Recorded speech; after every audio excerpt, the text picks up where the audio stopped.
Tonight, the history moment is the first in a series that I introduced 2 weeks ago, being the moments of Joseph D. Clark, who was born in 1892. He was the son of Dr. Joseph Clark, who was born in 1855. And it was concerning his memories of real people and their activities in the Upper East Tennessee community of Boones Creek before 1920. Mr. Clark's memoirs covered several general areas, and tonight, specific topic concerning his observations of law and order in Boones Creek before 1920. 1920 was when he was 28 years old. He had just finished up his at Columbia University, Harvard, Oxford University, and he was in the cavalry. And then he was off to North Carolina and moved out of this area. He was a chairman of the English department at NC State, who is now fighting for the national championship soon.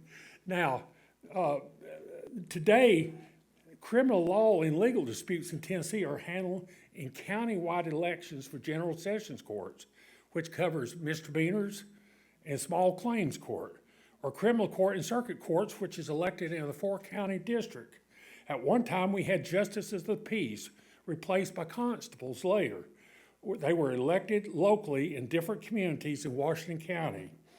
The legal position later evolved into creation of county-wide general sessions court and the position of the former county judge who heard juvenile and probate matters. I think Judge Wiseman was the last one, and it was still going on when I came a lawyer in the late 1970s.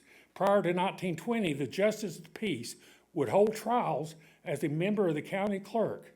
Joseph D. Clark remembers his father, Dr. Clark, was elected multiple times in the Boones Creek community as a justice of peace. Not only was he a brilliant and well-known doctor, but he was a politician, and he was also a justice of the peace. And once Mr. Clark remembered a murder trial that occurred near Gravel Hill, which was the Columbia University, at a Christmas party when he was 15, and it was in 1907. A drunken brawl had occurred between two men, and one of the men shot and killed the other one. Well, Mr. Eisenberg, the accused, he was arrested by a deputy, handcuffed, and taken to the home of Judge Clark, the Dr. Clark. And nowadays they take him to the jail, but here they took him to the judge's house.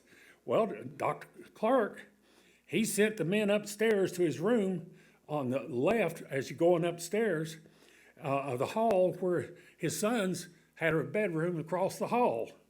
And of course, the men were handcuffed together, so they had to sleep that night handcuffed together in Dr. Clark's house upstairs. That night, the two men finished the confiscated liquor that had been taken from the carousers, and and that night they slept well after drinking the balance of it. The next morning, they awoke and went downstairs to eat a big breakfast that Susie Clark, which was Dr. Clark's wife, had prepared. The empty liquor bottle was found left on the mantel of the bedroom. Before the breakfast meal, the news of the trial spread throughout the community. People and crowds were coming in to the house wanting to see and participate in the trial. There were so many people at the trial that could not be held in the parlor of the house where he usually conducted these matters. And it was moved to the Clark's big barn, right, that was beside the house. There was an immense crowd gathered. They sat on the edges of the second floor and perched on the griders near the roof. And it was a big occasion for that trial. After 2 hours of considering the sworn testimony, it was found that probable cause existed. Mr. Eisenberg was guilty, and he was bound over to the grand jury in the criminal court in Jonesboro. Eisenberg was placed in county jail several weeks later. He was tried by the higher court, which was a criminal court. The criminal court judge, viewing the mitigating aspects of their noisy brawl, sentenced him to 8 years in prison, and based upon his good conduct, Eisenberg was paroled in 5 years and was never heard to have committed any further crime. Although violation of law and order in towns and cities were comparatively high, the rural areas at the time had very few crimes and misdemeanors. Minor offenses would be settled by limited fees and no jail sentence, or by private persuasions out of the court by the justice of the peace. As often, Dr. Clark, who knew most of the litigants that came before him in these civil matters, because he had been their doctor, he was their neighbor, he knew who they were, so he would offer using his private persuasion. Through a personal involvement, Dr. Clark often kept the peace in Boones Creek community. Dr. Clark's diplomatic approach achieved more goodwill than prosecution, which normally only increases further conflict. In cases of proven probable cause and robbery, the Justice P followed the same procedure and would bind cases over to the criminal court. And as Clark wrote, when they got down criminal court, it says the astute lawyers whacked one another until they got lower fines and sentences. When regards to a civil trial about a store debt that could not be settled out of court, Mr. Clark recalled one particular cause. It was over a $75 debt owed by a rather poor customer. The store, the owner swore that he had repeatedly tried to have the debt paid, even reduce it, but it was no success. At the trial, the debtor admitted that he owed the $75. Further stated he had no money, had no jobs, he had several hungry children.